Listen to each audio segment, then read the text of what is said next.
Behind the golden gates of Windsor Castle, whispered conversations carry more weight than official proclamations. When Queen Camilla stepped out of the royal residence last Friday afternoon, her carefully composed expression told a story that palace statements never could. The woman who has stood beside King Charles through his own health battles now found herself as the bridge between two of the monarchy's most beloved figures during their most vulnerable moments. What transpired during those private hours would soon ripple through the corridors of Buckingham Palace, reaching the ears of worried citizens worldwide. This is not just another royal update. This is the untold story of courage, family bonds, and the delicate balance between public duty and private pain that defines the modern British monarchy. The morning sun filtered through the ancient windows of Windsor Castle as Queen Camilla prepared for what would become one of the most significant visits of her reign. The date was marked simply in her private calendar, but its importance weighed heavily on her mind. Catherine, the Princess of Wales, had been receiving treatment away from the public eye, and the carefully orchestrated silence around her condition had begun to strain even the most disciplined royal communications team. King Charles sat in his private study, surrounded by the portraits of monarchs past, each face a reminder of the burden of leadership during times of crisis. His own recent health challenges had given him a deeper understanding of vulnerability than any previous king had possessed. The irony was not lost on him that as he worked to maintain stability for the nation, his own family faced uncertainties that no amount of royal protocol could resolve. "Your Majesty," his private secretary entered quietly, carrying the morning briefings that had become increasingly difficult to navigate. The media inquiries about the Princess of Wales have intensified again. The Press Association is requesting any update we might be willing to share. Charles nodded solemnly, knowing that every day without news only fueled more speculation. The delicate balance between transparency and privacy had never felt more precarious. Camilla understood her unique position in this unfolding situation better than anyone. She had experienced the relentless scrutiny of the British press, had weathered storms of public opinion, and had learned to navigate the complex relationship between the monarchy and the people it served. Her relationship with Catherine had evolved over the years from cautious formality to genuine mutual respect, and now, during this challenging period, she found herself uniquely positioned to serve as both confidant and messenger. The decision to visit Catherine was not made lightly. Royal protocol demanded careful consideration of every public appearance, every gesture, every word. But sometimes, Camilla reflected, the most important moments happen away from cameras and crowds in the quiet spaces where real human connections could flourish. She had spoken with Charles the evening before, discussing not just the logistics of the visit, but its deeper significance. "She needs to know she's not alone in this," Charles had said, his voice carrying the weight of personal experience. "The crown can be isolating during the best of times. During difficult times, it can feel suffocating." His words resonated with Camilla, who remembered her own struggles with public perception and media attention during her early years as a member of the royal family. The preparations for the visit were handled with the utmost discretion. Unlike official royal engagements, this would not appear on the court circular. There would be no advance notice to the press, no prepared statements, no photo opportunities. It was to be a private family visit, though both women understood that nothing in their lives could ever be truly private. As Camilla's car wound through the countryside toward Catherine's residence, she reflected on the extraordinary circumstances that had brought them to this moment. The Princess of Wales had always been seen as the future of the monarchy, the bridge between tradition and modernity that would carry the institution forward into a new era. Her grace under pressure, her dedication to charitable causes, and her natural ability to connect with people from all walks of life had made her one of the most popular members of the royal family. But popularity, Camilla knew, offered no protection against life's challenges. If anything, it added another layer of complexity to every situation. Every absence from public duties was noted and analyzed. Every change in appearance was scrutinized. Every delay in returning to official engagements sparked new rounds of speculation and concern. The security arrangements for the visit had been carefully coordinated to maintain privacy while ensuring safety. Plainclothes protection officers had surveyed the route and surrounding areas, but their presence was deliberately understated. The goal was to allow for genuine conversation without the formal constraints that typically governed royal interactions. Catherine had been informed of the planned visit, and, despite her circumstances, she had insisted on personally preparing for Camilla's arrival. The staff at her residence had been briefed on the importance of discretion, and temporary additional security measures had been quietly implemented. Every detail had been considered to create an environment where honest, private conversation could take place. The media, meanwhile, continued their vigilant watch for any signs of activity or updates. Photographers with long lenses positioned themselves at respectful distances from royal residences, hoping to capture even a glimpse that might provide clues about Catherine's condition. The royal correspondents, those veteran journalists who had covered the monarchy for decades, understood the delicate nature of health-related stories, but also recognized their responsibility to keep the public informed about the well-being of senior royals. Social media had added a new dimension to the challenge of managing information flow. Rumors and speculation could spread globally within minutes, often far outpacing any official response. The palace's digital communications team worked around the clock to monitor and, where necessary, correct misinformation while respecting the family's desire for privacy during a difficult time. International interest in Catherine's health had also created diplomatic considerations. The Princess of Wales was not just a beloved figure in the United Kingdom. She had become a global icon whose well-being was followed by millions around the world. Foreign media outlets, royal watchers in other countries, and even heads of state had expressed concern and interest in her recovery. As Camilla's journey continued, she thought about the conversation she would soon have with Catherine. There would be no agenda, no talking points prepared by communications staff, no predetermined outcomes. This would be one woman supporting another, one member of the royal family reaching out to another during a time of need. The authenticity of such moments, rare in royal life, made them all the more precious. The landscape outside her window held memories of happier times. Country estates where the family had gathered for celebrations, small villages where Catherine had made official visits, rural communities that had welcomed royal visits with enthusiasm and warmth. Each location represented the connection between the monarchy and the people, a relationship that had evolved significantly during the current reign, but remained fundamental to the institution's relevance and survival.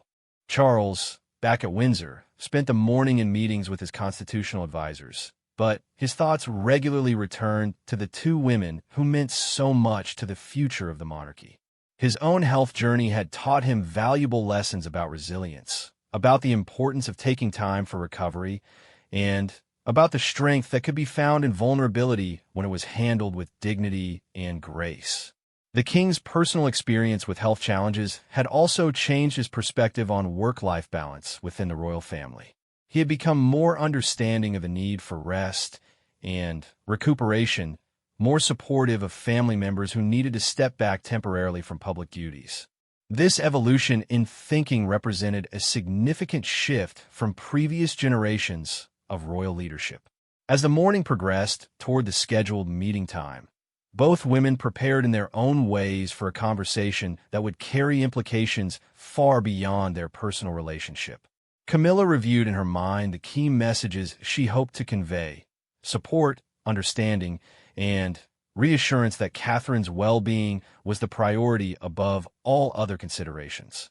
Catherine, for her part, appreciated the gesture of personal attention from her stepmother-in-law and looked forward to a conversation free from the formal constraints that usually governed their interactions. The stage was set for a meeting that would not only provide comfort and support to two individuals, but would also demonstrate the human side of an institution often perceived as distant and formal. In the quiet moments ahead, away from public scrutiny and media attention, The true character of the modern royal family would be revealed through actions rather than words, through presence rather than pronouncements. The gravel driveway crunched softly under the wheels of Camilla's discreet vehicle as it approached the entrance of Catherine's residence. The queen consort had chosen to travel in a relatively modest car, accompanied only by her essential protection detail, deliberately avoiding the formal motorcade that typically announced royal arrivals. This was to be a family visit, not a state occasion, and every detail had been carefully considered to maintain that distinction. Catherine stood at the window of her sitting room, watching as the familiar figure emerged from the vehicle. Despite her circumstances, she had insisted on greeting Camilla personally rather than delegating the task to household staff. The gesture spoke volumes about both women's understanding of the significance of this moment and their mutual respect for one another. "Your Majesty," Catherine said softly as Camilla entered the warm, comfortable room that had been prepared for their meeting. The formal address was maintained out of habit and protocol, but the tone carried genuine warmth and gratitude. Camilla immediately moved to embrace Catherine, a spontaneous gesture that transcended royal formality and spoke to the deeper connection that had developed between them over the years. "Please, let's dispense with formality today," Camilla replied, settling into the chair that had been positioned to create an intimate conversation space. "I'm here as family, as someone who cares about you, not as queen consort." Her words immediately shifted the atmosphere in the room, creating space for the kind of honest dialogue that was rarely possible within the structured world of royal duties and public appearances.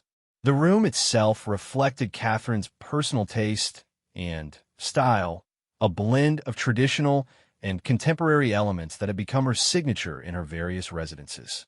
Fresh flowers, carefully chosen books, and family photographs created an environment that felt lived in and loved rather than formally decorated.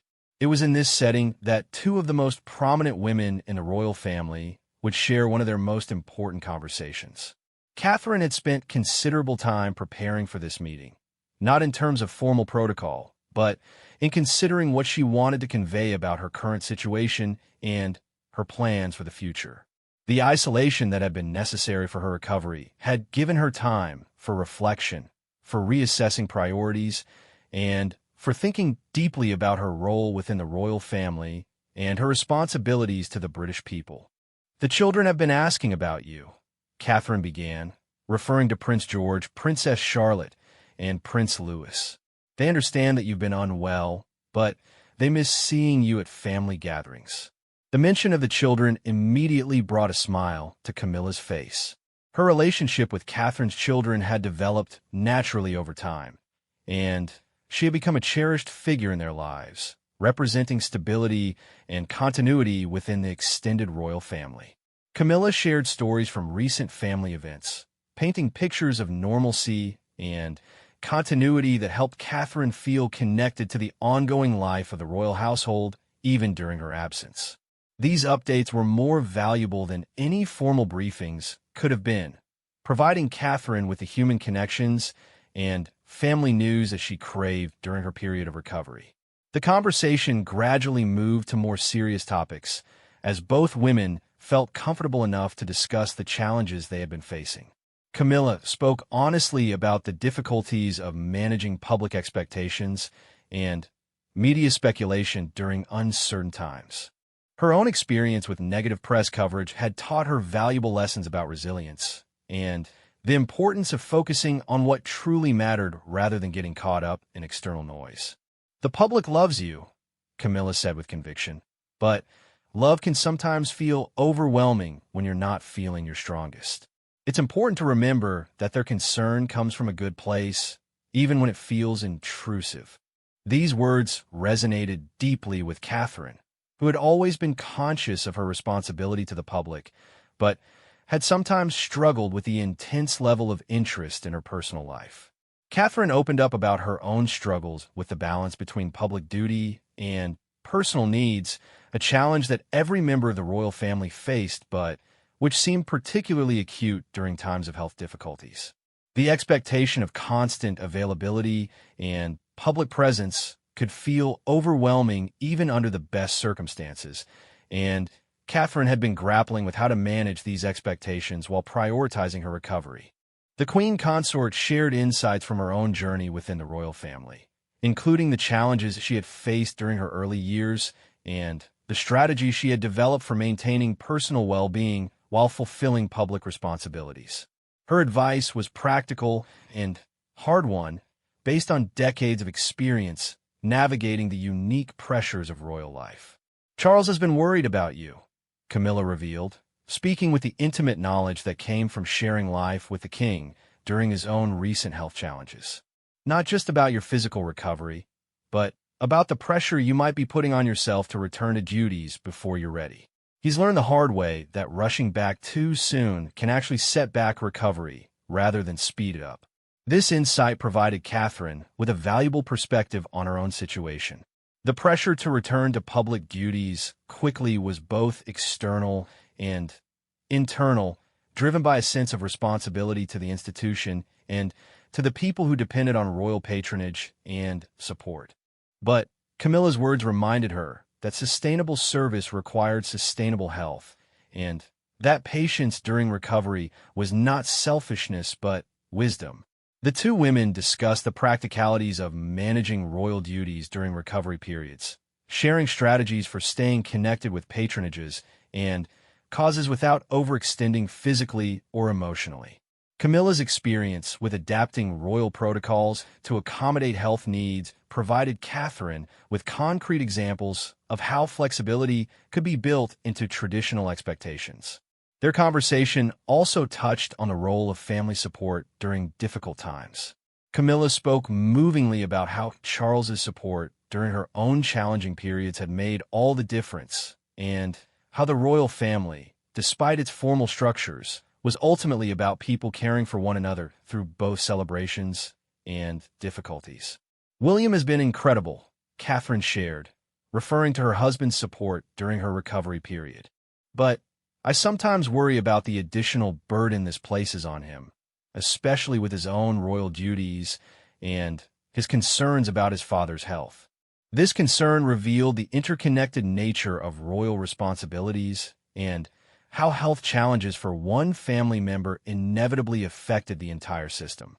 Camilla reassured Catherine that sharing burdens was part of what family was for, and that William's support was not a burden but an expression of love and partnership. She spoke about the strength that came from accepting help gracefully and the importance of allowing others to show their care through practical support. The afternoon light began to fade as their conversation continued, creating an increasingly intimate atmosphere in the comfortable room. Staff members occasionally checked to ensure their privacy was maintained and their comfort attended to, but the conversation flowed without interruption or time pressure. As they talked, both women recognized that this meeting was creating something valuable beyond the immediate support provided. They were building a deeper understanding of each other's experiences and perspectives, strengthening family bonds that would serve them well in future challenges and celebrations alike. Catherine expressed her gratitude not just for the visit itself, but for Camilla's willingness to share her own experiences and insights so openly. The generosity of spirit that Camilla had shown throughout the afternoon had provided exactly the kind of support that Catherine needed during a vulnerable time. "I want you to know," Catherine said as their time together drew toward a close, "that your visit today has meant more to me than I can adequately express. Feeling connected to family, feeling understood and supported, these things make all the difference in the world." Her words carried genuine emotion and helped Camilla understand the positive impact of her decision to make this private visit.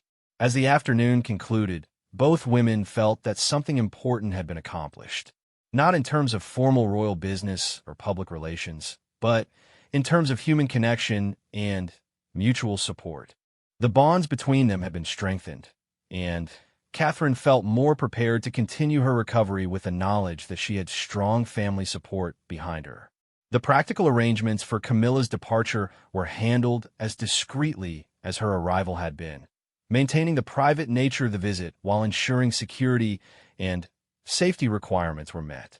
As she prepared to leave, Camilla made it clear that this would not be her only visit, and that Catherine should feel free to reach out whenever she needed family support or simply someone to talk with who understood the unique challenges of royal life.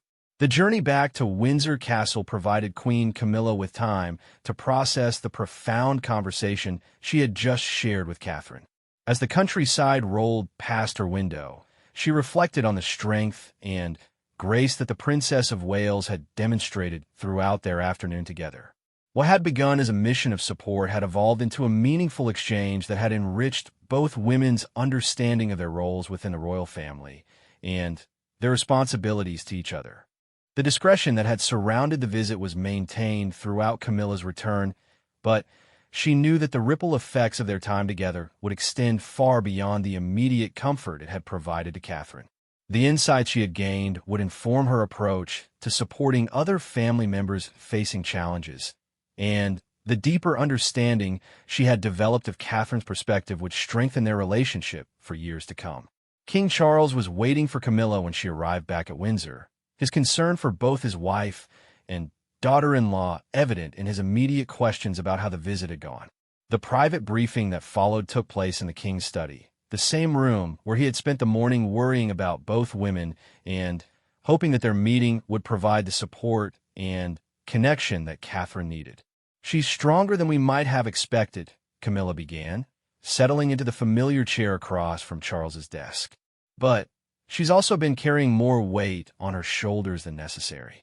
I think our conversation helped her understand that taking time for recovery isn't letting anyone down.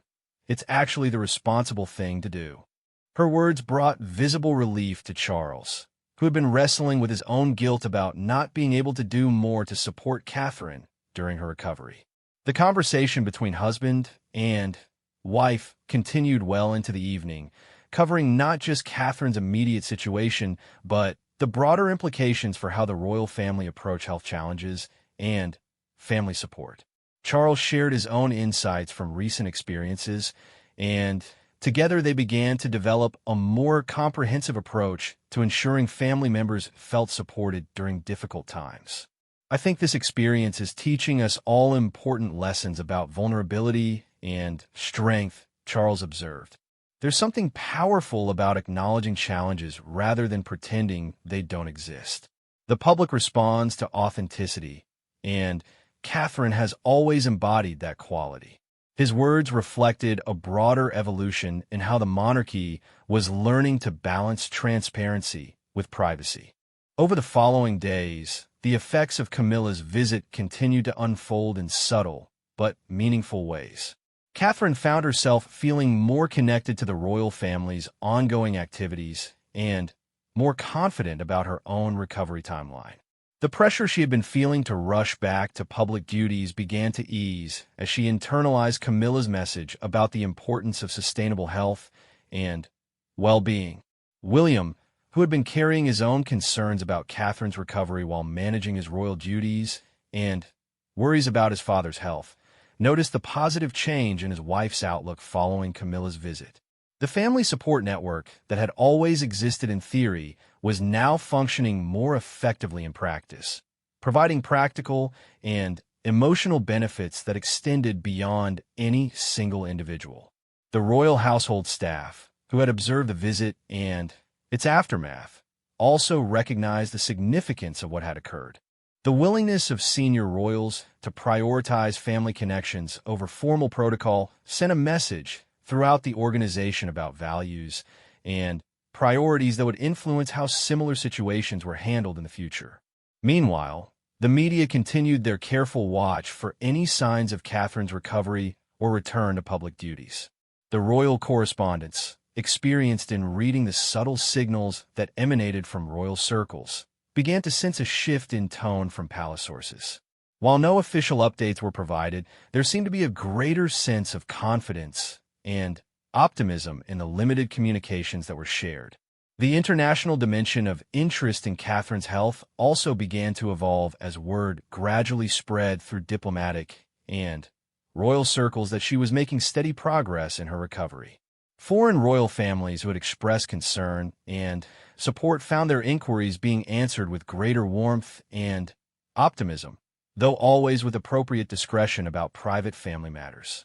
Social media speculation, which had been running rampant during the period of uncertainty, began to shift toward more positive narratives as subtle changes in official royal social media accounts suggested ongoing family harmony and support. While no direct references were made to Catherine's health, the overall tone of royal communications began to reflect greater confidence and stability. Back at Catherine's residence, the days following Camilla's visit brought a renewed sense of purpose and direction to her recovery process. The conversation they had shared provided her with practical strategies for managing her return to public duties when the time was right, but, more importantly, it had reminded her of the strong family support system that surrounded her. The children, who had been sensitive to the subtle tensions and uncertainties surrounding their mother's health situation, also began to sense the improved atmosphere at home. While they continued to be protected from the full scope of media attention and public concern, they could feel the greater sense of calm and confidence that had settled over their family environment following Camilla's visit. Catherine began to engage more actively with her private secretaries about future planning, though always with the understanding that health and recovery remained the top priority. The timeline for her return to public duties was approached with flexibility and patience, but there was now a framework for thinking about how that return might unfold when she was ready. The palace communications team, who had been managing an increasingly complex situation with limited information to share, found their task somewhat easier as the family dynamic stabilized and confidence grew about Catherine's recovery trajectory. While they continued to respect the family's desire for privacy, they could now provide more reassuring responses to media inquiries without compromising health information or family privacy. Prince William, who had been juggling his own royal responsibilities with his role as supportive husband and concerned son, found that the improved family dynamics allowed him to approach his duties with greater focus and energy. The support network that had rallied around Catherine was also providing him with the backing he needed to fulfill his own obligations effectively. King Charles, observing these positive developments, recognized that Camilla's initiative in visiting Catherine had accomplished far more than providing comfort to one family member. It had strengthened the entire family's ability to face challenges together and had demonstrated the power of personal connection over formal protocol in addressing real human needs. As weeks passed, the subtle signs of Catherine's improving situation began to be reflected in broader royal family activities and communications. While specific health information remained private, the overall tone of royal engagements and public communications began to reflect greater confidence and optimism about the future. The precedent set by Camilla's private visit also established new expectations for how royal family members would support each other during difficult times. The success of this approach encouraged more direct communication and personal connection, breaking down some of the formal barriers that had traditionally existed within royal relationships. Educational institutions, charitable organizations, and other entities that had been patiently waiting for Catherine's return to public duties found their communications with the palace becoming more encouraging and forward-looking, though always with appropriate caveats about timing and Catherine's need to prioritize her health. The broader public, while still largely unaware of the specific details of Camilla's visit, began to sense through various subtle signals that the situation was stabilizing and improving. The royal family's confidence and unity during challenging times provided reassurance about the institution's strength and resilience. Looking toward the future, both Catherine and Camilla recognized that their afternoon together had created a foundation for ongoing support and understanding that would serve them well through future challenges and celebrations. The bond they had strengthened would continue to benefit not just their personal relationship, but the broader effectiveness and harmony of the royal family. As this chapter of their lives continued to unfold, the lessons learned about family support, authentic communication, and the balance between public duty and personal well-being would influence how the royal family approached similar situations in the future. The success of Camilla's visit had proven that sometimes the most important royal duties were the ones that took place far from public view, in quiet moments of genuine human connection and care.